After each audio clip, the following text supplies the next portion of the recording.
Assalomu alaykum do'stlar. Kuzatuv kameralari tasvirga olinadigan narsani tanlamaydi. Ular shunchaki hamma narsani bezaksiz, jumladan kutilmagan hodisa va voqealarni tasvirga olishadi. Ular orqali e'tibordan chetda qolgan narsalarni ko'ra olamiz. Aynan bugungi dasturimizda mana shunday tasodifan kameraga tushib qolgan voqealarni ko'rasiz. Video boshlanishidan oldin bir donadan like bosib, agarda kanalimizda yangilardan bo'lsangiz obuna bo'lib qo'yishlikni unutmang. Qani unda boshladik.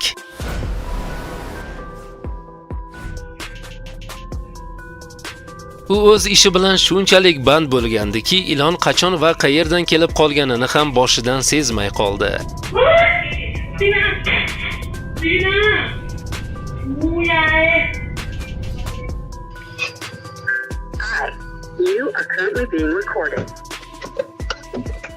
Sovuq bosh va tezkor reaksiya o'z ishini bajardi.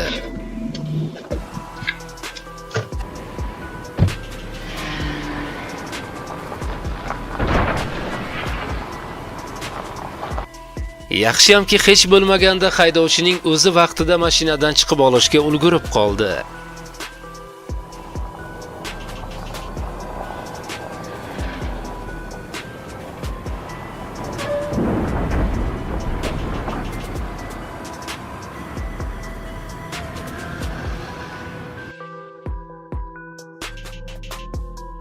Bunday vaziyatlarda quti tezda holatini yetkazib berish statusidan o'zini himoya qilish uskunasiga o'zgartiradi.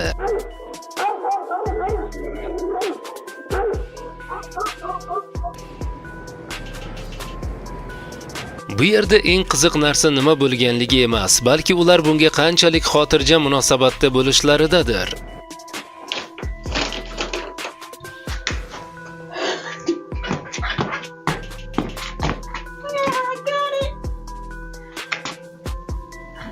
Rasmiy ravishda buyurtma topshirildi va uning quvonchini tushuntirish oson. Bunday fotoreportaj hamkasblar e'tiboridan chetda qolmaydi.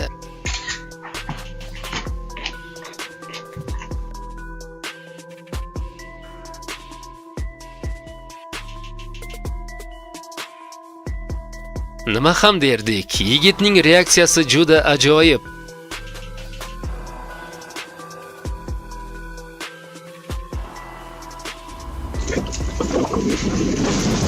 U bu yerdan o'tishi bilanoq bu joyda bir necha oy tinchgina turgan hamma narsa qulab tushdi.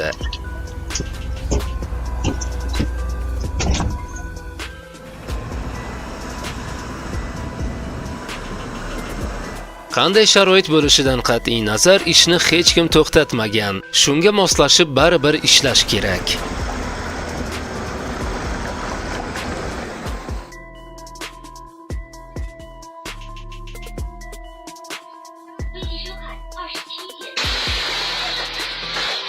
Bu yerda aynan nima sodir bo'lganligi va vitrina nima uchun buzilganligi sirligicha qolmoqda.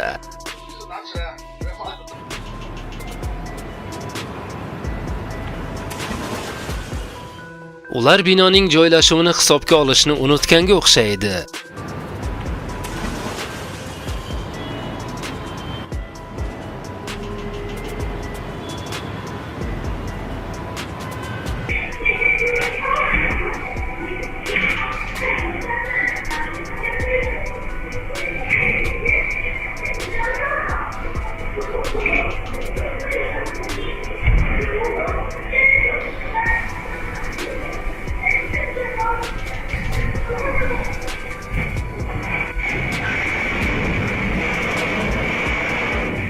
Vaziyat shoshilinch tozalashni talab qilganligi sababli texnik xizmat ko'rsatishni vaqtincha qoldirishga to'g'ri kelmoqda.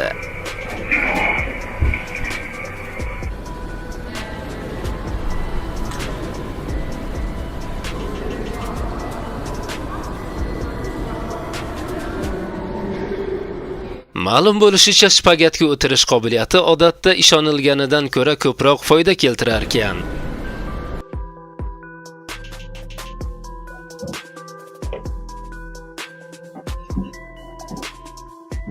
Ehtimol mushukning egasiga nisbatan o'z noroziligi bor edi va u ularni ifoda etish yo'lini topdi. Guys, look, I have this Hot Wheel. You want to see my Hot Wheel fly? Bitta otish va o'yin to'satdan signal ovozi bilan tugadi.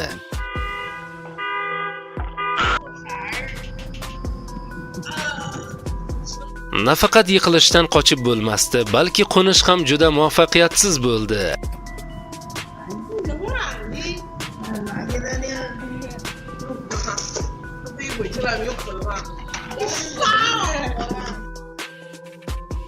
Haydovchisiz mashinalar uchragandagi holat.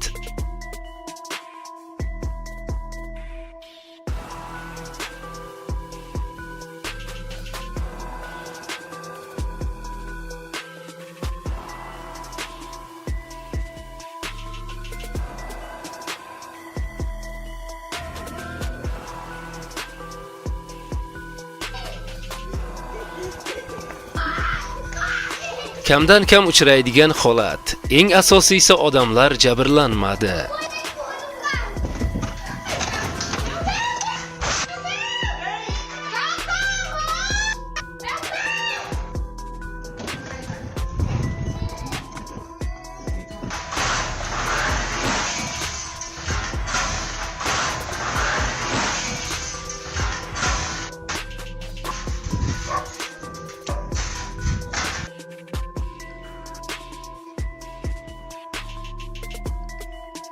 Bu haqiqatdan ham eshikni ochmoqchi bo'lganda, lekin qo'llar band bo'lsa, shu tarzda bo'lsa ham yo'lini topish degan vaziyat bo'lsa kerak.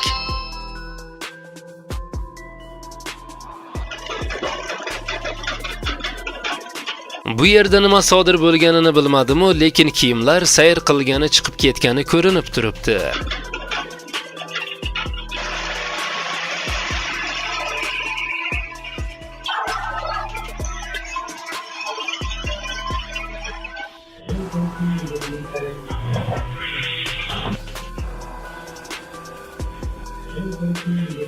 Uning bu harakati oylik pulidan qoldi deganidir.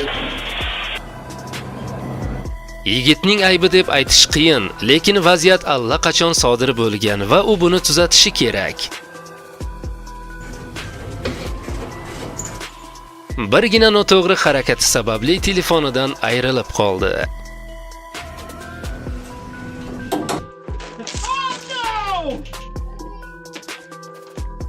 Asabiy tushkunlikka tushmaslik uchun eng yaxshi yechim hamma narsani avvalgidek qoldirib ketish edi va u shunday qildi.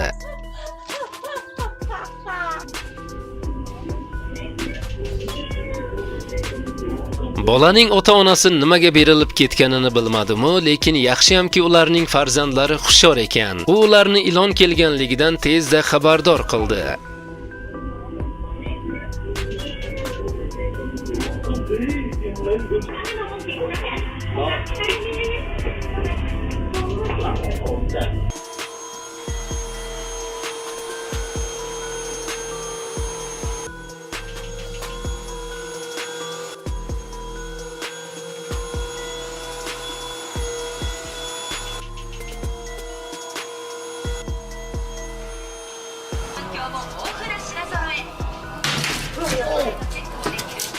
Kreslani qulaylik uchun sinab ko'rish urinish kresla foydasiga emas, balki chidamlik sinovi bilan yakunlandi.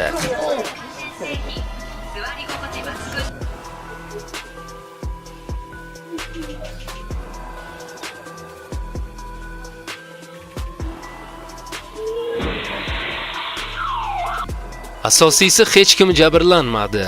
Qolgani bir narsa bo'lar-a, do'stlar. Bugungi video roligimiz o'z nihoyasiga yetdi. Endi esa videoga bir donadan like bosib, kanalimizga obuna bo'ling. O'zingiz va yaqinlaringizni ehtiyot qiling. Xayr, salomat bo'ling.